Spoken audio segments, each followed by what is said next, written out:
नमस्कार। आज हम यहाँ बड़नगर के चुनावी नतीजों का सिर्फ पोस्टमार्टम करने नहीं आए हैं, हम भविष्य का एक खाका खींचने आए हैं।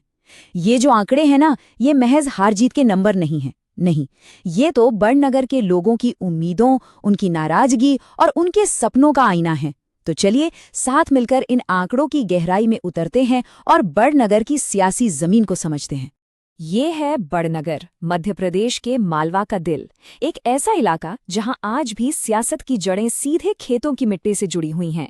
ये एक कृषि प्रधान क्षेत्र है। यहाँ फसल का क्या दाम मिलता है और मॉनसून कैसा रहता है, ये दोनों चीजें सरकार का भविष्य तय कर देती हैं। यहाँ के लोगों की आवाज भले ही शांत लगे, लेकिन जब वोट का दिन आता है तो वो बहुत मुखर हो जाती है।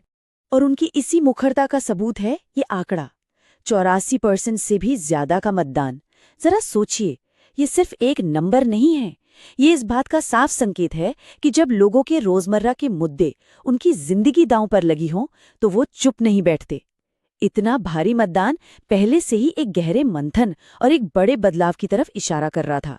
तो चलिए अब जमीन पर उतरते हैं, ये समझने की कोशिश करते हैं कि बड़नगर का सामाजिक ताना-बाना आखिर है क्या, और वो कौन सी प्राथमिकताएं हैं, कौन सी जरूरतें हैं जो यहाँ के लोगों के फैसलों को दिशा देती हैं।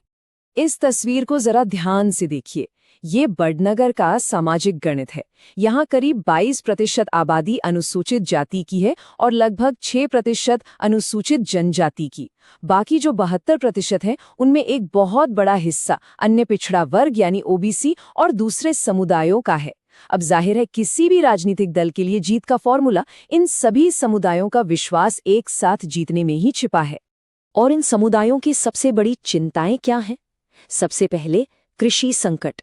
फसल के दाम गिर रहे हैं। फिर पानी की किल्लत जो हर घर हर खेत की परेशानी है। स्थानीय नौकरियों की कमी जिसकी वजह से नौजवानों को बाहर जाना पड़ता है। और गांवों में आज भी सड़क और बिजली जैसी बुनियादी सुविधाओं के लिए संघर्ष करना पड़ता है। ये सिर्फ बड़नगर की कहानी नहीं है, ये ग्रामीण भारत की कई इलाकों की एक जीती जागती हकीकत है। अब आते हैं उस सवाल पर जो सबके मन में है, 2023 के नतीजे। एक ऐसी हार जिसने कई सवाल खड़े कर दिए। आइए इस जनादेश के पीछे के कारणों को परत दर परत समझने की कोशिश करते हैं। 2018 में कांग्रेस को लगभग आधा वोट मिला था, 49.4%। ये एक बहुत मजबूत जनादेश था। ये दिखाता था कि पार्टी की पकड़ जमीन पर काफी अच्छी थी। लेकिन महज 5 साल के अंदर ये समर्थन घटकर लगभग आधा रह गया, सिर्फ 25.6% पर। ये गिरावट कोई मामूली बात नहीं है। ये किसी एक गलती का नतीजा नहीं हो सकता। ये एक सिलसिलेवार ढलान की कहानी कहता है। और ये रहे आखिरी आंकड़े। कांग्रेस 44,000 वोटों पर सिमट गई, जबकि बीजेपी को 80,000 से ज्यादा वोट मिले। 36,000 से ज्यादा वोटों का अंतर, ये कोई छोटी मोटी हार नहीं, ये एक साफ और स्पष्ट संदेश था। वोटरों ने अपनी पसंद को बहुत ही साफ तरीके से जाहिर कर दिया था। तो सवाल वही है कि आखिर ये सियासी जमीन खिसकी कैसे? उन 5 सालों में ऐसा क्या हुआ? चलिए अब क्या हुआ से आगे बढ़कर ये समझने की कोशिश करते हैं कि ये सब क्यों हुआ। इस चार्ट में हार की एक बहुत बड़ी वजह छिपी हुई है। बीजेपी को मिले 47.4% वोट, लेकिन जरा गौर कीजिए, एक निर्दलीय उम्मीदवार ने करीब 18% वोट हासिल कर लिए। ये क्या दिखाता है? ये दिखाता है कि जो सत्ता विरोधी वोट था वो एक जगह इकट्ठा नहीं हो पाया, वो बट गया।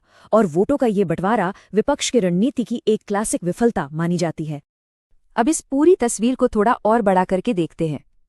चलिए थोड़ा पीछे चलते हैं। पिछले 7 चुनाव यानी करीब करीब 30 सालों का इतिहास हमें बड़नगर के बारे में क्या बताता है? देखिए, 1993 और 98 में कांग्रेस यहाँ मजबूत थी, लेकिन 2003 के बाद से बीजेपी ने धीरे धीरे अपनी जमीन बनानी शुरू की और उसे लगातार मजबूत किया। 2018 में जो कांग्रेस की जीत हुई वो एक वापसी जरूर थी, लेकिन अगर आप इस पूरे पैटर्न को देखें तो वो जीत एक अपवाद ज्यादा लगती है। 2023 में बीजेपी की जीत उसी पुराने ट्रेंड की वापसी है। अब हम सिर्फ नतीजों से हटकर सिस्टम के अंदर की सेहत का विश्लेषण करेंगे। देखिए, किसी भी राजनीतिक दल की असली ताकत उसके संगठन में, उसकी रणनीति में और लोगों के साथ उसके रिश्ते में होती है। आइए इसका एक डायग्नोसिस करते हैं। और इस विश्लेषण में 4 बड़ी कमजोरियां सामने आती हैं। जमीनी स्तर पर संगठन का बिखर जाना, कोई ऐसा चेहरा ना होना जो सबको साथ लेकर चल सके, एससी और ओबीसी समुदायों के बीच विश्वास की कमी, और स्थानीय स्तर पर संसाधनों का अभाव। ये सिर्फ लक्षण नहीं है, ये बीमारी की जड़ है। पहली और शायद सबसे बड़ी समस्या, संगठन का खोखला हो जाना। जब बूथ कमेटियां सिर्फ कागजों पर रह जाएं, पुराने कार्यकर्ता निराश होकर घर बैठ जाएं और फील्ड में आपकी टीम ही ना हो, तो आप चुनाव लड़ ही नहीं सकते। चुनाव जमीन पर लड़ा जाता है और ये वो नींव है जिसके बिना कोई भी इमारत खड़ी नहीं हो सकती। दूसरी बड़ी चूक थी एक बेअसर कहानी। पार्टी बीजेपी के नैरेटिव का कोई मजबूत जवाब नहीं दे पाई। किसानों का दर्द, बेरोजगारी जैसे अहम मुद्दों को वो एक भरोसेमंद आवाज नहीं दे सकी। और देखिए, लोकतंत्र में अपनी बात को जिम्मेदारी के साथ रखना, एक साफ और सच्ची तस्वीर पेश करना, ये सिर्फ एक चुनावी रणनीति नहीं बल्कि एक संवैधानिक दायित्व भी है। अगर आप अपनी कहानी नहीं कहेंगे तो कोई और आपकी कहानी लिख देगा अपने हिसाब से। तो ठीक है, विश्लेषण हो गया, अब समाधान की ओर बढ़ते हैं। यहाँ से वापसी का रास्ता क्या है? वो कौन से कदम हैं जिनसे खोया हुआ विश्वास फिर से जीता जा सकता है? एक मजबूत वापसी का ब्लूप्रिंट क्या होना चाहिए? वापसी की रणनीति इन 4 मजबूत स्तंभों पर टिकी है। पहला, उम्मीदवार जो स्थानीय हो, जिसकी छवि साफ सुथरी हो। दूसरा, संगठन जिससे बूथ से लेकर ब्लॉक तक फिर से खड़ा करना होगा। तीसरा, कहानी जो नौकरी, पानी और लोगों के कल्याण के मुद्दों पर केंद्रित हो। और चौथा, संसाधन जो स्मार्ट तरीके से और पूरी पारदर्शिता के साथ जुटाए जाएं। आदर्श उम्मीदवार कौन है?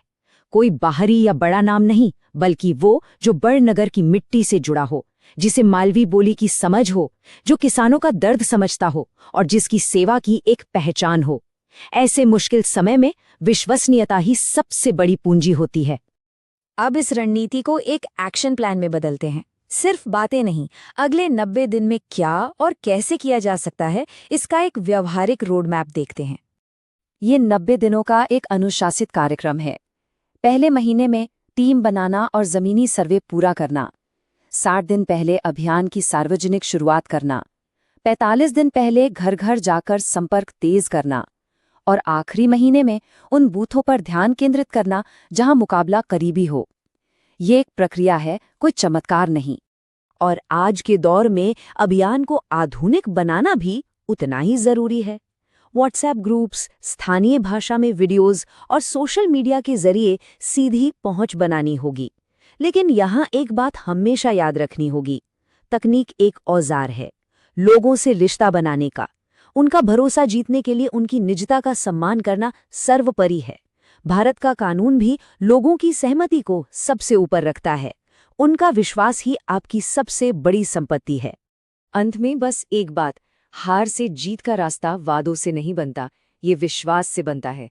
और वो विश्वास एक एक वोटर से मिलकर दिन प्रतिदिन की मेहनत से दोबारा हासिल करना पड़ता है। राजनीति का मकसद सिर्फ सत्ता नहीं बल्कि लोगों की सेवा और उनका भरोसा होना चाहिए। If you want to become a people-centric leader and uplift your constituency, get in touch with blueprintstrategies.ai at mgr@blueprintstrategies.ai or call 08042041602. Purpose Beyond Politics.